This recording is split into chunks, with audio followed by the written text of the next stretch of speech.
기도드립니다. 아멘. 오늘의 성경 말씀은 마태복음 5장 8절에서 12절의 말씀입니다. 성경책이 있으신 분은 펴주시기 바랍니다.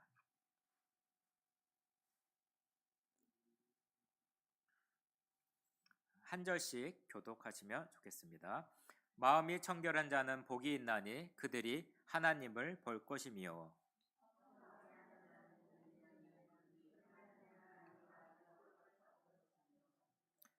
의를 위하여 박해를 받는 자는 복이 있나니 천국이 그들의 것임이라.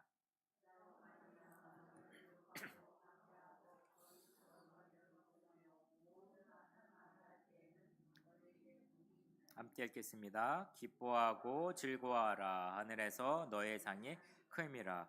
너희 전에 있던 선지자들도 이같이 박해하였느니라.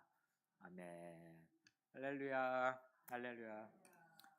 요즘 날씨가 어떤가요?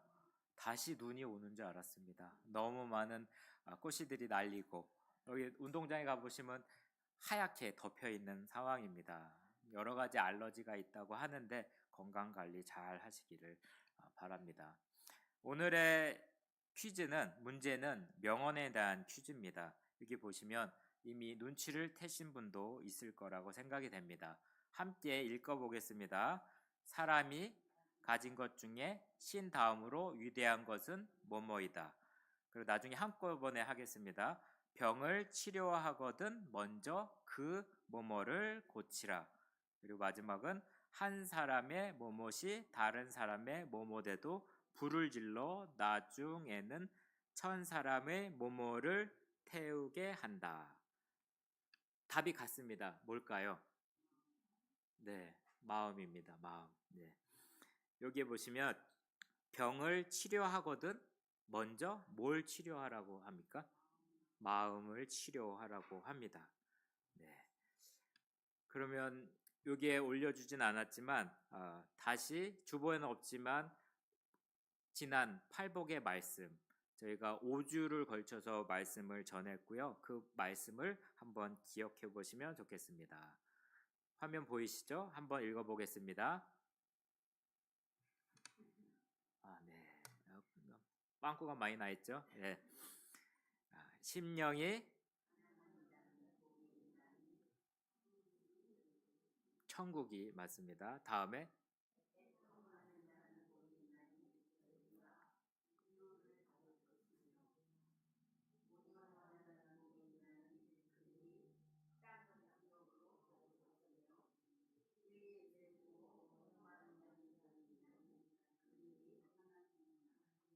배불러요. 이제 배부를 것이며. 네.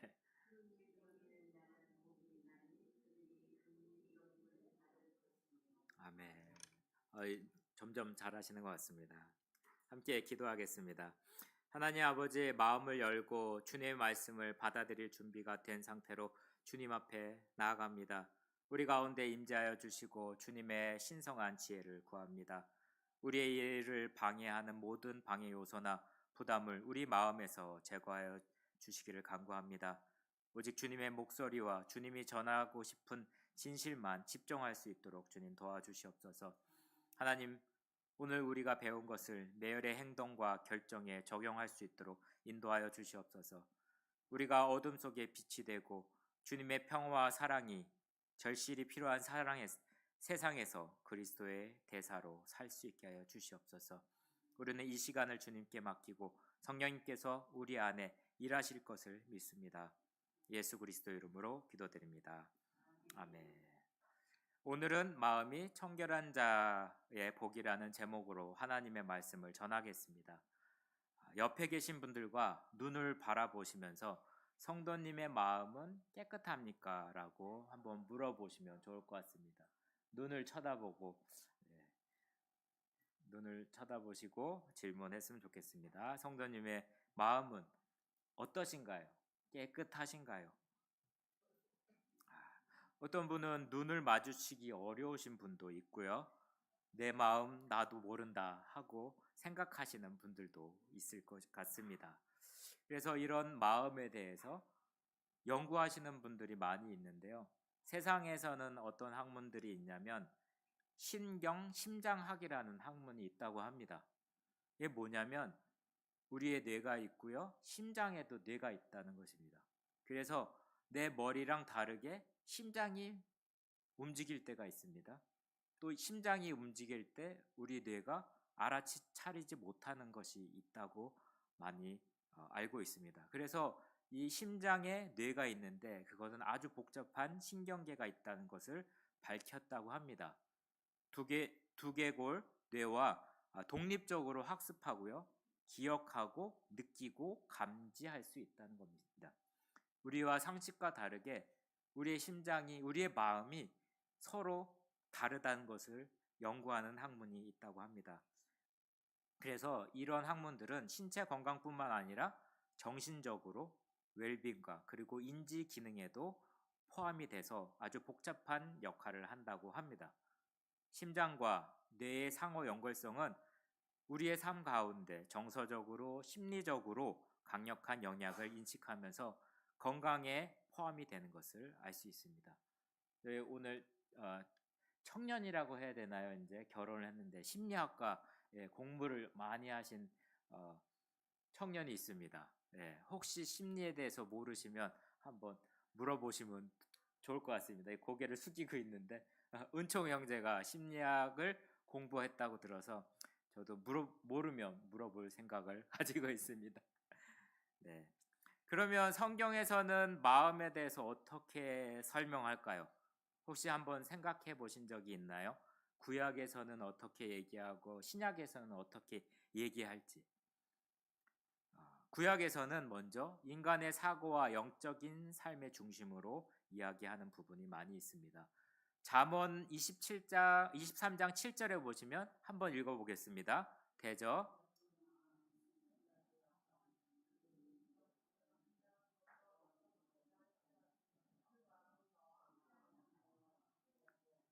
좀 어렵죠? 그래서 쉬운 성경을 한번 밑에 붙여봤습니다. 한번 읽어보시기 바랍니다. 무릇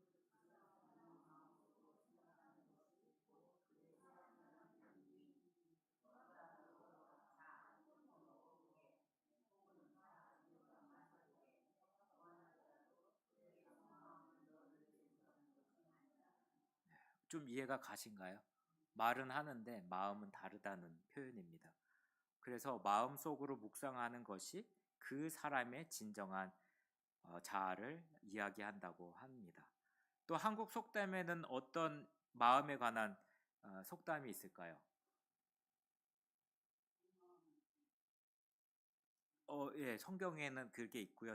한국 속담에는 열길 물속은 알아도 한길 사람 속은 모른다는 말이 있습니다. 사람의 마음 상태는 도덕적, 영적 상태와 직접적으로 연결이 되어 있습니다. 그래서 출애굽기에 보면 완악한 마음이라고 많이 들어보셨죠? 바로의 마음, 그리고 이스라엘 백성의 마음. 이 완악한 마음 뭐냐면 하나님의 인도하심을 좋아할까요? 저항할까요? 저항하는 반면에 청결한 마음은 하나님을 진심으로 구한다는 것입니다. 청결한 마음은 하나님을 구하는 마음이라고 생각하시면 됩니다. 사무엘상 10장을 보시면 이스라엘의 초대 왕이 누구였죠? 예, 사울을 부르셨을 때 사무엘상 10장 9절에 하나님이 그에게 뭘 주셨을까요? 왕의 직분? 근데 뭘 주셨다고 나오냐면 새 마음을 주셨다고 기록이 되어 있습니다. 우리는 흔히 기독교나 그 밖의 종교를 생각할 때 마음을 점차로 바꾸어 가는 것을 신앙이라고 이야기하고 있습니다. 마음을 변화시켜가는 과정. 그것이 아니라 주님께서 새로운 마음을 주신다는 것이 시작입니다. 하나님께로부터 새 마음을 받았던 사울, 그는 마음을 관리를 실패하고 맙니다.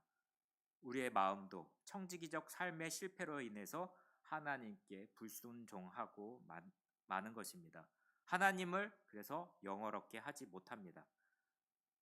하나님은 그래서 사울을 버리시고 하나님의 마음에 적합한 자, 합한 자를 찾으시게 됐습니다. 그 사람이 누굴까요?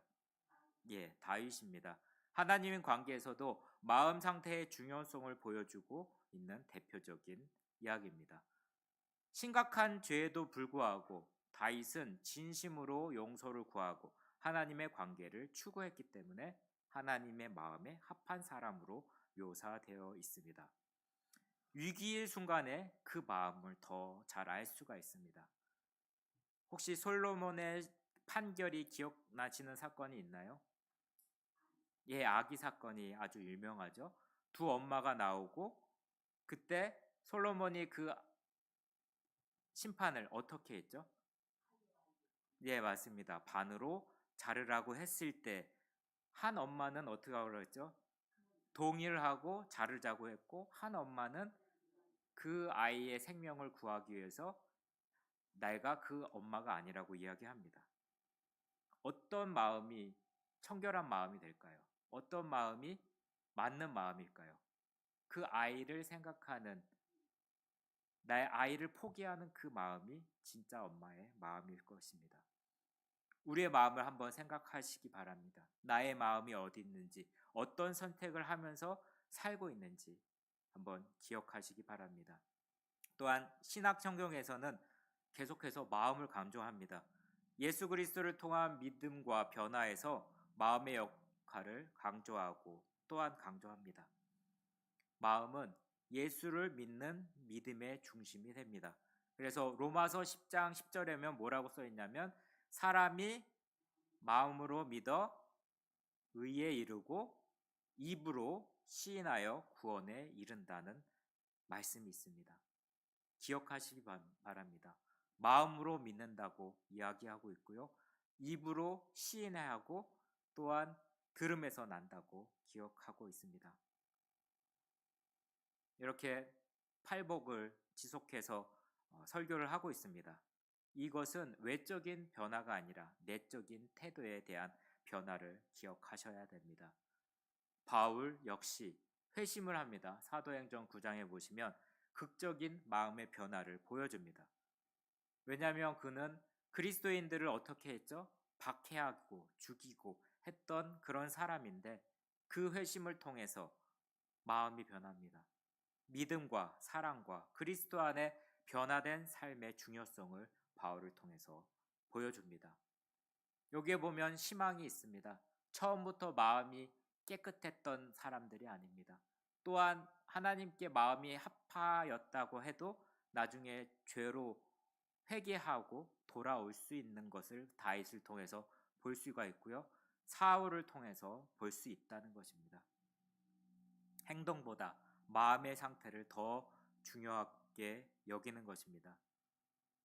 구약과 신약의 성경에서 추가되는 것은 예수 그리스도입니다. 마음을 변화시키고 하나님의 사랑과 의를 반영하는 삶으로 이끄는 수단, 바로 예수 그리스도를 믿는 믿음에 더 초점을 주고 있는 것입니다. 이러한 가르침을 통해 성경은 정말로 중요한 것은 외적인 규칙의 수준이 아니라 사람의 전체 존재를 형성하는 내적의 변화임을 강조하고 있습니다. 예수님을 말씀하십니다. 마음이 청결한 자는 복이 있다고 말씀하십니다. 왜 우리는 마음이 청결해야 될까요? 왜 청결해야 될까요? 마음이 청결하지 않기 때문에 그렇게 말씀을 하십니다. 첫째로 우리의 마음이 불결한 상태에 있습니다. 로마에서 보면 죄에 대해서 너무나도 잘 기록이 되어 있습니다. 1장 21절 한번 보이시면 한번 같이 읽겠습니다. 시작.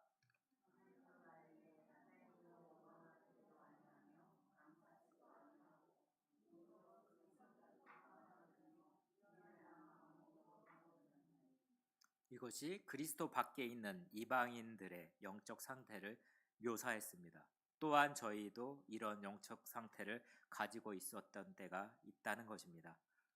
다른 모든 일에 대해서 명석한 두뇌와 사고를 가진 사람들이 하나님께 나와 영적인 사건에 부딪히면 마음이 어두워집니다.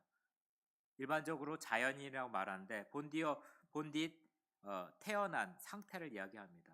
인간의 본연의 마음은 미련하고 어둠 가운데 있다고 성경은 이야기하고 있습니다. 마태복음 15장 19절 20절의 말씀을 한번 읽어보겠습니다. 시작.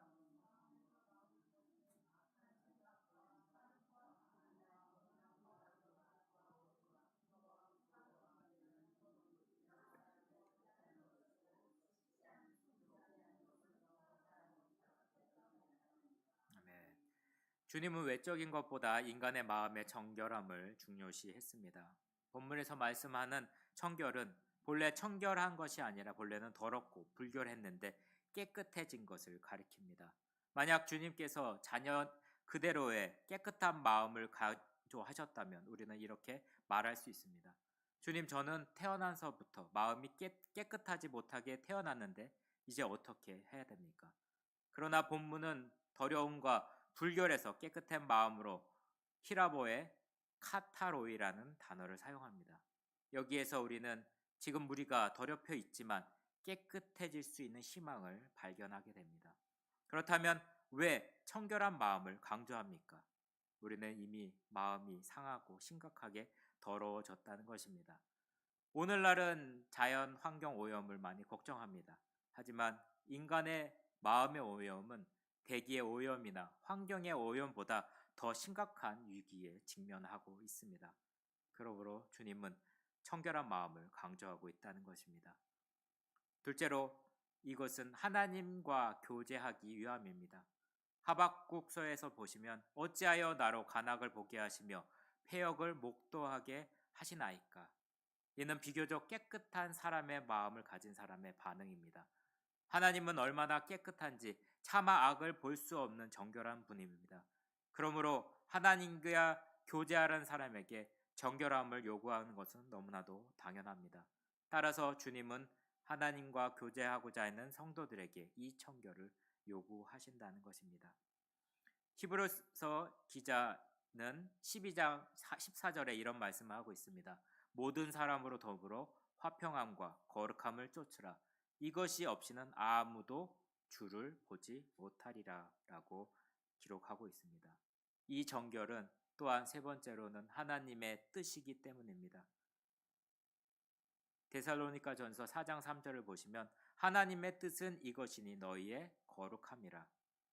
성경을 읽다 보면 이런 것들이 많이 나옵니다. 내가 진실로 진실로 너에게 이르노니 그리고 하나님의 뜻은 이것이니라는 말씀이 나옵니다. 이거는 대단히 중요한 말씀이라고 기억하시면 됩니다. 주께서 타협할 수 없는 절대적인 하나님의 주권적인 뜻을 계시할 때마다 이런 표현이 등장합니다. 베드로전서 1장 15절에 보시면 오직 너희를 부르신 거룩한 자처럼 너희도 모든 행실에 거룩한 자가 되라. 기록되었을 때 내가 거룩하니 너희도 거룩할지라 말씀하고 계십니다. 이렇게 많은 말씀이 성경 가운데 거룩을 이야기하고 있습니다. 네 번째는 하나님의 나라에 들어가기 위한 절대적인 조건이라는 것입니다. 이렇게 베드로 전서의 말씀처럼 썩지 않고 더럽지 않고 쇠하지 않는 기업이 나에게 있다고 이야기하고 있습니다. 많은 성경이 이야기하는 것을 여러분 꼭 기억하시길 간절히 바랍니다. 바울은 고린도전서 6장 9절에 불의한 자가 하나님의 나라를 유업으로 받지 못한다고 기록되어 있습니다. 미혹을 받지 말고 음란하는 자나 우상 숭배자나 간음한 자나 탐색하는 자나 술 취하는 자나 후욕하는 자나 토색하는 자들은 하나님의 나라를 유업으로 받지 못한다는 이야기입니다. 그러므로 천국을 구하는 자는 불결한 마음을 가진 자, 불결한 마음을 버려야 한다는 것입니다. 그러면 청결한 마음이란 어떤 마음일까요? 간단하게 말씀드리면 나누어짐 없는 진실한 마음입니다. 철학자 키에르케고르는 이런 해석을 했습니다. 청결한 마음이란 우리의 의지가 한 대상만 향하여 드려진 마음입니다. 우리의 대상이 오직 하나님께로만 모아지기를 간절히 소망합니다. 그래서 시편 기자는 이렇게 얘기하고 있습니다. 여호와의 증거를 지키고 진심으로 여호와를 구하는 자는 복이 있다고 말씀을 합니다. 진심으로라는 표현은 나누어지지 않는 한 마음으로 주님을 따르는 마음이라는 것입니다. 두 번째는 청결한 마음은 누구의 마음이냐면 바로 주님의 마음입니다. 악이 없고 더러움이 없는 마음을 가진 분이라고 히브리서 기자는 예수님을 이야기하고 있습니다. 그래서 에스겔 선지자는 새 영을 너희 속에 두어 새 마음을 너에게 준다는 이야기가 있습니다. 우리는 새 마음을 받고 새 마음을 관리하는 자로 날마다 살아가고 있는 것입니다. 세 번째로는 그 마음은 죄를 미워하는 마음입니다. 시편의 내용이 많이 있는데요. 주의 법도를 인하여 내가 명철케 되었으므로 모든 거짓 행위를 미워하나이다. 맞습니다. 이렇게 죄를 미워하는 그 마음이 바로 청결할 수 있는 마음입니다. 다니엘은 포로로 잡혀가서 어떤 결정을 하면서 살아갔나요? 하나님을 섬기기 위해 결정을 하고요. 죄를 짓지 않기로 작정하였다는 것입니다. 우리의 벌써 6개월이 지났습니다. 새해 목표가 많은 목표가 있을진데 또한 우리가 연속해서 기억하실 부분은 죄를 짓지 않기를 결정해야 된다는 것입니다. 남은 6개월이 남아 있습니다. 7개월이죠. 24년에는 죄를 짓지 않기로 작정하시는 저와 여러분이 되기를 간절히 바랍니다. 성도다운 성도가 되는 것은 일생을 통한 삶의 과제라고 볼 수가 있습니다. 한 번은 아닙니다. 지속해서 살아가야 된다는 것입니다. 그래서 저 요한 웨슬리 목사님은 이렇게 이야기했습니다. 그리스도의 완전이라는 표현을 썼습니다. 이 표현을 다시 풀면 마음과 뜻과 목숨을 다해 하나님을 사랑하라는 것입니다. 우리가 하나님을 사랑하게 될 때 내 안에 있는 죄를 짓지 않기로 결정할 수 있다는 것입니다. 그렇다면 이 청결한 마음은 어떻게 우리가 얻을 수가 있을까요? 바로 첫 번째는 우리가 잘 알고 있는 그리스도의 보혈로 말미암는다는 것입니다. 그 선지자 스가랴 선지자가 한 이야기가 있습니다. 함께 읽어보겠습니다. 시작.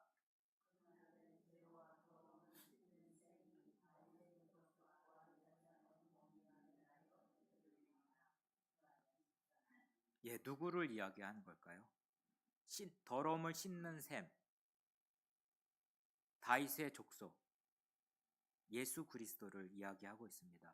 이 셈은 로마의 군병들이 하나님의 아들 예수 그리스도의 옆구리를 찌른 순간에 터졌습니다. 그것이 보혈의 셈이 됩니다. 이 보혈은 우리를 죄와 사명에서 해방시켜 주시는 하나님의 능력이라는 것입니다.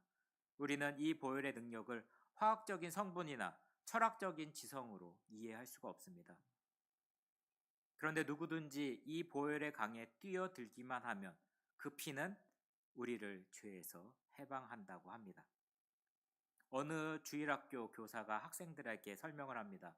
얘들아, 하나님은 모든 것을 다 보고 계신다. 하나님께 아무것도 숨길 수가 없단다고 이야기했습니다. 근데 그 성경 교육을 받은 한 꼬마가 이렇게 손을 들더니 대답했다고 합니다. 뭐라고 대답했을까요? 어렵죠? 뭐라고 대답했을까요? 네. 아니에요. 하나님이 볼 수 없는 것이 하나가 있다고 이야기합니다. 그 얘기를 들은 선생님은 깜짝 놀라며 그게 뭔데? 다시 되묻습니다. 그러자 그 꼬마는 예수님의 피 아래에 있는 내 죄는 볼 수가 없다고 답했다고 합니다. 우리가 6월절 사건을 기억해 보시기 바랍니다. 장자가 죽는 그 사건 가운데 어떻게 했죠? 문설주에 양의 피를 바를 때 죽음이 그를 넘어갔다고 합니다. 가족들이 그 안에 있었고 넘어갔다는 것을 기억하시기 바랍니다. 예수님의 그 피가 아래에 있는 내 죄, 다른 사람의 죄는 넘어갈 수 있는 은혜를 베푸셨다는 것입니다. 긍휼을 베푸셨다는 것입니다. 이것은 바로 진리입니다. 그리스도 안에 있는 자에게는 결코 정죄함이 없습니다. 그 피가 우리 속에 정결한 새 마음을 주시기 때문입니다. 그러나 이 청결한 마음은 하나의 상품처럼 우리 속에 정착하는 것이 아닙니다. 우리는 더 계속 청결해야 하고 예수 그리스도가 내 안에, 내가 그리스도 안에 있을 때 가능하다는 것입니다. 두 번째는 말씀과 기도로 거룩하여진다고 디모데전서 4장 5절에 기록이 되어 있습니다. 하나님과의 말씀과 기도로 거룩하여짐이니라. 내 속에 정한 마음을 창조하신다고 다윗은 고백하고 있습니다. 지속해서 우리가 고백하고 간구할 때 우리가 마음의 청결함을 얻을 수 있다는 것입니다. 세 번째는 개인적인 헌신과 회개입니다. 우리가 회개하지 않으면 정결해질 수가 없습니다. 사도행전 3장 19절에 보시면 그러므로 회개하고 하나님께로 돌아와서 뇌 죄 없이 사함을 받으라고 권면하고 있습니다. 죄를 인정하고 진정한 후회를 느끼고 자신의 길을 바꾸겠다는 의지적인 결정을 내리는 것이 포함합니다. 또한 하나님을 구할 때 우리는 하나님을 만날 수가 있습니다. 예레미야 29장 13절에 보시면 너희가 온 마음으로 나를 구하면 나를 찾을 것이요 나를 만나리라고 있습니다. 그 말씀을 우리가 기억하시며 살아가시를 간절히 소망합니다. 하나님을 볼 것이라는 의미가 있습니다. 이것은 우리에게 주신 약속이고 복이 될 수 있습니다. 첫 번째, 이것은 볼 수 있다는 것은 뭐냐면 우리의 영적인 인식과 하나님과의 친밀함이 회복된다는 것입니다. 육적으로는 아주 많은 것을 배우고 있지만 어떤 사람을 만났을 때 영적으로 예수님을 이야기할 때 꽉 막힌 사람이 있습니다. 그러나 영적 통찰력을 통해서 그분의 본성과 그분의 뜻을 아는 지혜가 생기게 된다는 것입니다. 많은 흐려졌던 것들이 순수한 마음을 통해서 하나님을 알게 된다는 것입니다. 또한 하나님을 친밀하게 만날 수 있는 복을 받는다는 것입니다. 이것은 남들이 봤을 때는 모르지만 개인적인 신앙생활 가운데 하나님과의 친밀함을 이야기하고 보여줄 수 있다는 것입니다. 두 번째는 종말론적 성취. 좀 어려운 단어라고 생각이 되지만 결국은 이 말씀이 고린도전서 13장 12절에 보시면 나와 있습니다. 우리가 지금은 거울로 보는 것 같이 희미하나 그때에는 얼굴과 얼굴을 대하여 볼 것이요 라고 하는 기록이 있습니다. 그때에 얼굴과 얼굴로 대하는 저희들이 하나님과 저희들이 되기를 간절히 소망합니다. 요한계시록에서 이런 이야기가 나와 있습니다. 그들의 얼굴을 보리라. 볼 수 있는 복을 저희에게 허락하시고 알 수 있는 복을 저희에게 허락하신다는 것입니다. 마지막으로 하나님을 본다는 것은 하나님의 형상을 담는다는 것입니다. 요즘 스마트 기기 그리고 아이패드를 보면 얼굴 인식 기능이 있습니다. 그래서 편하게 비밀번호를 입력하지도 않고 얼굴만 보여주면 열 수 있는 상황이 됩니다. 오늘날 아이가 아빠의 아이패드를 사용해서 오락을 하고 있었습니다. 아빠를 닮은 아들이 비밀번호를 입력하지도 않고 얼굴로만 열었다는 이야기가 있습니다. 아빠의 형상을 닮은 아들. 이렇듯 하나님의 형상을 회복해야 된다는 것입니다. 주님을 보면 주님을 닮습니다. 주님을 부르면 관계가 회복되고 우리가 알 수 있게 그 흔적을 남기게 된다는 것입니다.